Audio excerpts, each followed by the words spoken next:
Welcome to my MCO 307 final strategy presentation. My brand is Wendy's. I'm Alan Aladdin, and here we go. So our account overview, we decided obviously we're Wendy's. That's the brand I chose, and I've been working with all semester. Our platform that we selected is Instagram. We have over 1 million followers. We post 1 to 2 times per day, and we overall just have a strong brand voice. Very funny, very sarcastic, and that's kind of the type of content we thrive on. So content analysis kind of ties into the last side. We do a meme style content. We do product promotions, pop culture references. As you can see in this Instagram post I put up that I screenshotted. This is from a couple years ago when the Barbie movie came out, and Wendy's had decided to, caption it. I'm a burger girl in a burger world, kind of like the Barbie song where it's I'm a Barbie girl in a Barbie world. You get it. I'm not gonna sing it, but you guys get the point. So they did that. You obviously see the pink text, beef in cursive. You can see the Barbie branding with the pink and it have it being in the sky. So, and at the top says this beef is square. So, little things like that. We try to reference ourselves and educate ourselves within pop culture. So, this also could include like a short form video, like a IG reel. But overall, our brand personality equates to a very humorous, a very bold type of feel. So yeah. So our SWOT analysis. So our strengths, we have a very strong brand voice, as we've mentioned. We have high engagement content. We've been blessed enough to develop, a very good following on Instagram and pretty much all social media apps. But our weaknesses, we have a limited appeal to older audiences just because not all the older audience are going to understand our references to our pop culture, posts, as well as just some of our humor and memes. And then ties into that as well as like an over reliance on humor itself. Opportunities, we'd like to expand into lifestyle content with students, kind of made it our main different demographic, whether that could be, like a day in a life of someone going to class and picking up Wendy's before class, after class, or, during a study break, those type of things. We feel like would be good.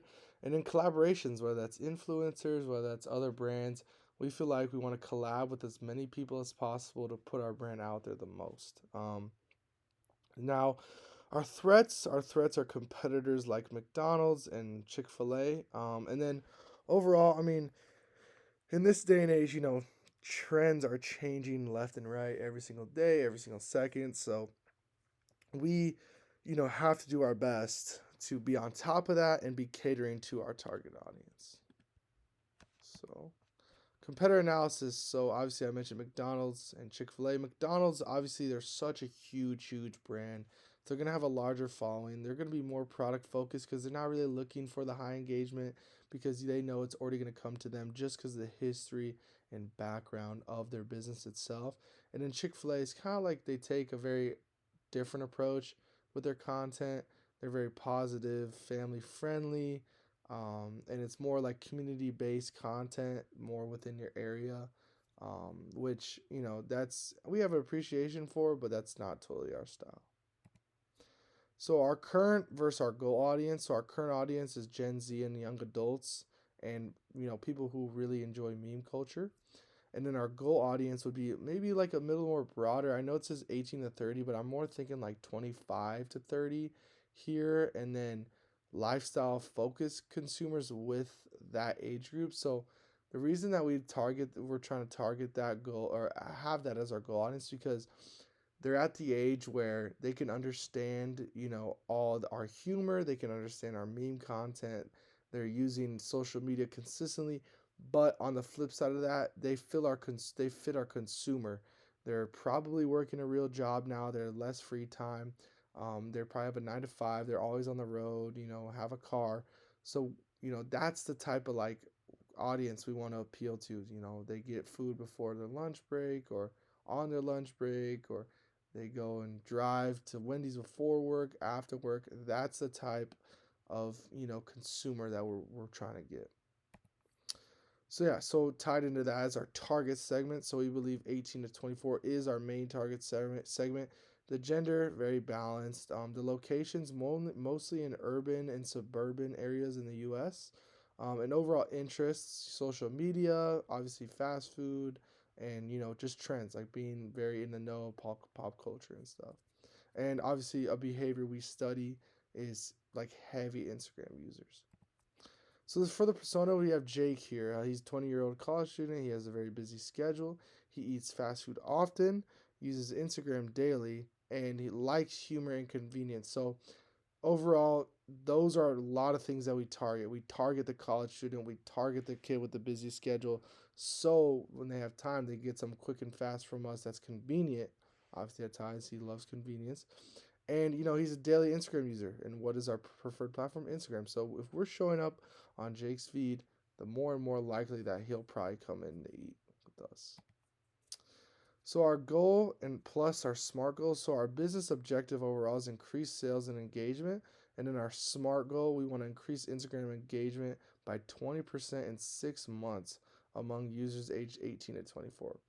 In our funnel stage, we're going from consideration to conversion, and our KPI is engagement rate. Whether that's likes, whether that's comments, whether that's shares, we are trying to drive up that engagement rate as much as possible. So strategy tying into that, we want to do a mix of meme and lifestyle content, like we had mentioned. More short form videos because reels are becoming really popular, and IG reels is a really good alternative to TikTok, and a lot of kids will switch from back and forth. And in real life use, whether it's a student using the app, whether it's a student recording themselves going to eat there, that's what we want to see. We want to see real life examples of students, um, using our app or just buying our product. And then we want to balance humor and value. We want to balance both because, yes, you can be humorous, but you need to have overall value as a company. So the tactics that we believe that will achieve this is post 1 to 2 times daily. We're going to use trending sounds and memes, probably from TikTok, preferably, just because those type of sounds are most prevalent on TikTok. And we're going to collaborate with influencers, and whether that's sponsorships, food reviews, that type of stuff for our new products, maybe. And then we're going to engage in comments. We want to let our customers know that we see them, we hear them, we're one of them. We want to drive up their passion for the company. We want to, make them just be relatable. Being relatable is one of our main, goals. And then we want to share user generated content. This kind of ties into being relatable. You know, if a customer is so loyal that they go to Wendy's 25 times in a month, or they do a video where they eat Wendy's for every meal of the day, we want to showcase that. We want to show our fans, and we want to give them an incentive to buy our product with our, boost of engagement. So those would be our overall tactics. But in conclusion, we want to target a clear audience. We want to, put out as much content as possible because content overall drives engagement, and that engagement leads to conversions. And that is it. So thank you so much for listening. I appreciate the I appreciate you guys tuning in, and this has been a pleasure to make. I really appreciate everything for this semester, and I hope you guys like it.